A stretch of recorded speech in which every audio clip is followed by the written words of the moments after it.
여러분 참 안타깝습니다. 왜 이런 역사가 되풀이돼야 될까? 왜 이런 악의 그 순환이 자꾸 반복되어야 될까? 왜 이럴까? 사실은 인간이 가지고 있는 연약함입니다. 한계성입니다. 그리고 이스라엘 백성들이 늘 했던 그 죄의 습관들입니다. 은혜 주셨으면 그 은혜를 끝까지 이어가야죠. 지금 우리 세대가 받은 은혜가 있다면 그 은혜를 다음 세대의 축복으로 전수되고 그것이 쌓이고 이렇게 잘 올라가면 좋을 것 같은데 그게 아니잖아요. 오늘 참 좋았던 왕, 훌륭했던 왕 히스기야 그 아들이 아버지만큼 그렇게 따라가면 좋을 텐데 이 므낫세가 하나님 보시기에 여호와 보시기에 악을 행했다는 것입니다. 여러분 이 문장 늘 기억한다고 했죠 우리가? 여호와 보시기에 악을 행했다. 그 악의 핵심이 뭘까요? 여러분 다른 것이 죄라고 먼저 생각하기 전에 가장 먼저 언급돼야 될 죄는 항상 우상 숭배입니다. 여러분 우리에게 있어서도 나의 죄는 뭘까? 내가 하나님 앞에 죄악을 저지르는 것이 뭘까? 그것이 착하게 살지 않았다? 뭐 이런 것을 떠올리지 말고 혹시 내 인생 가운데 우상 숭배는 무엇일까? 오늘 이 므낫세가 여호와 보시기에 악을 행했던 이 가증한 일들을 성경이 이렇게 말하고 있죠. 3절 말씀에 아버지 히스기야가 헐어버린 산당을 다시 세웠다. 바알을 위해서 제단을 쌓았다. 아세라 목상을 쌓았다. 만들었다. 그리고 모든 1월 성신을 경배하고 섬겼다. 하나님이 싫어할 일들을 다 끄집어내는 것입니다. 우리가 십계명을 보더라도 여러분 나 외에 다른 신을 섬기지 말라 만들지도 말라 이 십계명이 가장 중요했던 하나 둘 우선순위의 것들이 무너지기 시작하는 것입니다. 여러분 우리의 인생 가운데 우상 지금 우리 인생 가운데 끊어야 될 것들을 뭐 아버지 세대에 끊었는데 아니면 우리 집안에서 누군가가 이러한 것들을 끊어냈는데 이것을 다시 살리고 있다는 거죠. 어렵게 이루어낸 개혁인데 이 개혁을 다시 전소하게 만드는 다시 이제는 시작하게 만드는 거예요. 어떻게 얼마나 어렵게 한 일인데 여러분 결국에는 이 일을 통해서 하나님께서 그에게 이것은 악이다. 여호와 보시기에 악을 행함에 있어서 하나님께서 징계하시고 진노하시는 것입니다. 성경 말씀 9절 말씀 보세요. 9절 하반절에 보면 악을 행한 것이 여호와께서 이스라엘 자손 앞에서 멸하신 모든 나라보다 더욱 심하였더라. 여러분 이러한 우상 숭배와 하나님 보시기에 악한 일로 말미암아 온 백성들에게 임하는 소위 말하면 어려움들이 고난이 배가 되고 아니 그 어떤 나라보다 더 힘들게 되었다는 것입니다. 여러분 지도자에게 있어서 굉장히 큰 책임감이 여기 있습니다. 한 나라의 왕이 여호와 보시기에 악을 행하고 우상 숭배를 한다. 그 자신의 멸망뿐만 아니라 온 지방과 유다와 예루살렘 모든 백성들에게 어려움을 고통을 전가하고 있다는 것이죠. 10절 말씀 보시면 여호와께서 므낫세와 그의 백성에게 이르셨으나 그들이 듣지 아니하므로 여러분 하나님께서 기회를 주시는 거예요. 하나님께서 돌이킬 수 있도록 하나님께서 오히려 찾아오셨습니다. 그런데 10절 말씀 보면 그의 백성들에게 이르렀으나 그들이 듣지 아니했다는 거예요. 하나님이 말씀하였으나 듣지 아니했다는 거예요. 여러분 하나님의 말씀이 어떻게 전달될까요? 하나님은 말씀으로 하나님 또한 자연을 통해서 일반적으로 특별함으로 하나님께서 늘 말씀합니다. 또한 선지자를 통해서 말씀합니다. 엘리야를 보내고 이사야를 보내셔서 듣게 하시는 거예요. 오늘 사랑하는 새볼교회 여러분, 여러분들을 통해서 하나님이 말씀하셔요. 저는 안 들었는데요. 저는 안 들리는데요. 무슨 말씀을요? 오늘 이 새벽에 저의 입술을 통해서 여러분들에게 듣게 하시잖아요. 하나님이 말씀하셔요. 그 말씀을 듣고 순종해야 돼요. 그러나 오늘 이 므낫세는 듣지 아니했다는 거예요. 말씀에도 듣지 않아요. 그랬더니 하나님께서 11절에 아수르를 들어 또 사용합니다. 그 나라를 통해서 므낫세와 그리고 권세에 있던 많은 사람들을 포로로 끌고 가게 됩니다. 얼마나 어려운 일입니까? 12절 말씀 그대로 한다면 그가 환난을 당하며 그의 하나님 여호와께 간구하고 그의 조상들이 하나님 앞에 크게 겸손하여 기도하였으므로 이런 포로로 끌려가고 고난을 당하고 큰 어려움을 당하니까 그때 여호와께 간구했습니다. 여러분 이 자리에 있는 우리에게 저도 그렇습니다. 시험이 오면 그리고 문제가 생기면 여호와를 찾게 되는 것이에요. 이것이 하나님의 긍휼입니다. 하나님의 자비하심이에요. 그래도 기회를 주시는 거예요. 회개할 기회를 주셨습니다. 결국은 교만했던 이 므낫세, 영적으로 강팍했던 이 므낫세가 하나님 앞에 겸손하게 됩니다. 기도하게 되는 것이죠. 그러면 하나님께서 그의 기도를 들으십니다. 하나님이 참 좋으신 분이에요. 하나님이 자비로우시고 긍휼이 많으신 분이라는 것은 이런 구절을 통해서 알게 되는 것이죠. 여러분, 자기가 아닌 하나님이 아닌 우상을 섬겼고 바알과 아세라와 이럴 성신을 섬기면서 악을 행했던 저 므낫세, 하나님께서는 꼴도 보기 싫다. 대면하지도 않았을 것 같은데 성경 오늘 13절에 증거하는 말씀은 하나님이 그의 기도를 받으시며 그의 간구를 들으시사 그가 예루살렘에 돌아와서 다시 왕위에 앉게 하심에 므낫세가 그제서야 여호와께서 하나님이신 줄을 알았더라. 할렐루야. 여러분 오늘 저는 이 13절의 말씀을 보면서 우리 하나님 너무 좋으신 하나님, 하나님께서 우리의 기도를 받으시고 우리의 간구를 들으실 줄로 믿습니다. 회복의 은혜를 더하여 주실 줄로 믿습니다.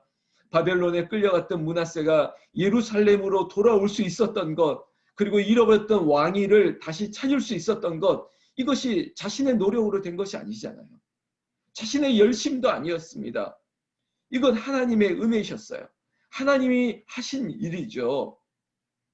그래도 므낫세가 오늘 성경 구절 이게 저의 마음 같을 때가 있어요. 제가 이럴 때가 있었습니다. 그제서야 13절 후반절에 므낫세가 그제서야 여호와께서 하나님이신 줄을 알았더라.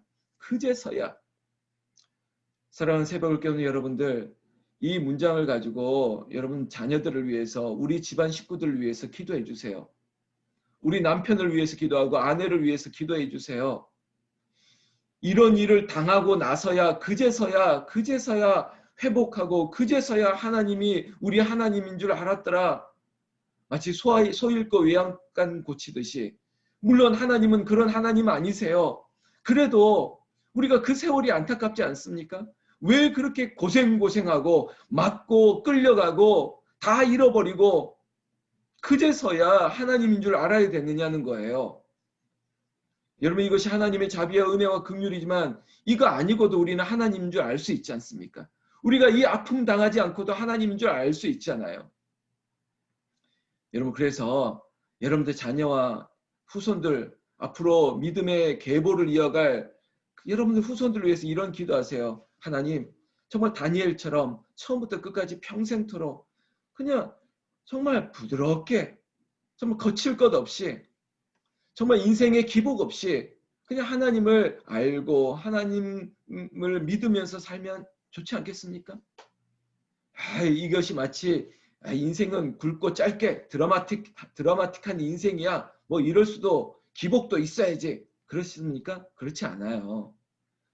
여러분 믿음의 2대, 3대, 4대 오면요. 정말 하나님께서 편안하게 하세요. 그리고 그의 마음에 흔들림이 없어요. 제 마음이 그래요. 때로는 마음이 아프고 때로는 어려움이 생겨도 그러나 내 중심에는 하나님이 나와 함께 하셔. 하나님께서는 나를 버리시지 아니하시지. 하나님께서 이기게 하시지. 이 믿음이 그냥 생기게 아닌 거죠. 나는 오늘 새벽을 깨우는 여러분들의 집안의 자손들과 후손들이 그제서야 하나님을 깨닫는 인생이 아니라 그냥 날마다 주님 살아계십니다. 주님의 은혜가 너무나도 감사하고 기쁩니다. 그렇게 편안한 신앙생활 하시기를 우리 주 예수님의 이름으로 축원합니다. 여러분 하나님께서 그 기도 받으신 거예요. 오늘 이야기는 므낫세가 그제서야 깨닫고 그래도 하나님 앞에 예배드리고 그리고 하나님 앞에 회복하려고 하고 있습니다. 그러나 한 번 무너진 뚝은요, 한 번 무너진 제방을 다시 세우려니까 쉽지 않아요. 우리 인생도 마찬가지입니다. 한 번 건강이 확 무너지고 나면 회복하려는 거 어렵죠. 마치 살이 확 찌고 나서 그걸 다시 빼려면 어렵습니다. 우리의 습관도 마찬가지예요. 우리의 믿음도 마찬가지예요. 여러분, 한 번에 뭐 내가 벼락치기해서 성적을 확 올리겠다 쉽지 않습니다. 오늘 저와 여러분들처럼 이렇게 날마다 새벽을 깨우면서 말씀 앞에 나를 새롭게 하는 일이 쌓이고 쌓이는 거예요. 여러분들은 모르시겠죠. 여러분들 바로 느끼시지 못하겠지만 지금 여러분들이 변화되고 여러분들의 영적 근육이 강화되고 있으면서 여러분들의 신앙 습관을 하나님께서 새롭게 하고 있는 중이에요. 그러면 어느 순간 여러분들도 모르는 독수리처럼 비상하면서 성령의 은혜를 편안하게 누리게 되는 것이죠. 그런데 이게 없으면 오늘 한번 무너져 버렸더니 17절에도 보면 백성이 그의 하나님 여호와께만 제사를 드렸으나 아직도 산당에서 제사를 드렸더라. 회복이 잘 안 되는 거예요. 여전히 죄의 습관이 남아 있는 거예요. 나는 오늘 여러분들의 집안에 있는 모든 것들이 하나님만, 오직 하나님만 섬기는 집안 되기를 예수님의 이름으로 축원합니다. 19절에 보면 그의 기도와 그의 기도를 들으신 것과 이거 하나님이 모든 것들을 들으셨어요. 그러나 또한 그의 모든 죄와 허물을 겸손하기 전에 산당을 세운 곳과 아세라 목상과 우상을 세운 것들이 다 호세의 사기에 기록되니라. 여러분, 하나님의 생명책에 다 기록되면 어떡하겠습니까? 제가 이 구절을 얘기하는 것은 인생들은 다 기록돼요. 뭐 잘했던 것도 기록하고 못했던 것도 기록하고 공과를 다 기록하죠. 그러나 하나님은 제가 이 말씀하려고 합니다. 하나님은 인생은 역사로 기록하고 남겨서 후세에 전달하겠다라고 하지만 하나님은 생명책에 기록하는 것은 죄를 기록하지 않으세요. 오직 하나님의 은혜 가운데 회복한 여러분들의 귀한 고백만을 기록해요. 생명책에는 여러분들의 신앙 고백만이 있습니다. 그래서 오늘 깨끗게 하면 돼요. 나의 죄를 씻기는 예수의 피밖에 없다. 하나님 은혜로 하나님 어제는 죄를 지었습니다. 어제는 내가 불의했습니다. 교만했습니다. 그러나 오늘 새롭게 하시는 은혜, 그것이 우리 하나님이 우리에게 주신 귀한 역사인 것입니다. 자, 저를 보십시오. 여러분 얼굴을 대하고 있습니다. 여러분들의 인생 가운데 우리에게도 죄의 회심이 있었죠. 태어날 때부터 나는 예수 믿었던 사람도 있지만 그러나 회심한 분들이 있습니다. 그렇다면 이게 축복이 있거든요. 근데 이 축복이 여기서 끝나지 말고 여러분 자녀대 후손에게 정말 다니엘과 같은 멋있는 위대한 하나님의 백성 될 수 있도록 지금부터 중보하세요.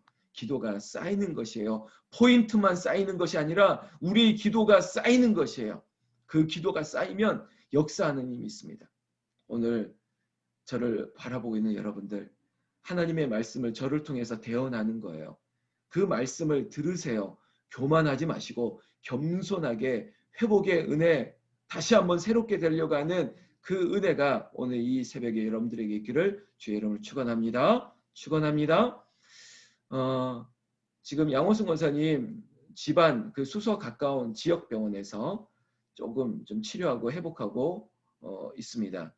찾아갈 수 없는 상황 가운데 여러분들 꼭 개인적으로 전화로도 카톡으로 또 위로하시고 기도해 주시고 중보해 주시면 좋겠고요. 우리 정현욱 권사님 또 뵈는데 정현욱 권사님 안 선생님 남편께서 유진상가에서 안경점 하시죠. 아마 이제 또 나이도 있으시고 이제는 이제 정리하고 있는 중이신 것 같아요. 권사님 맞으시죠?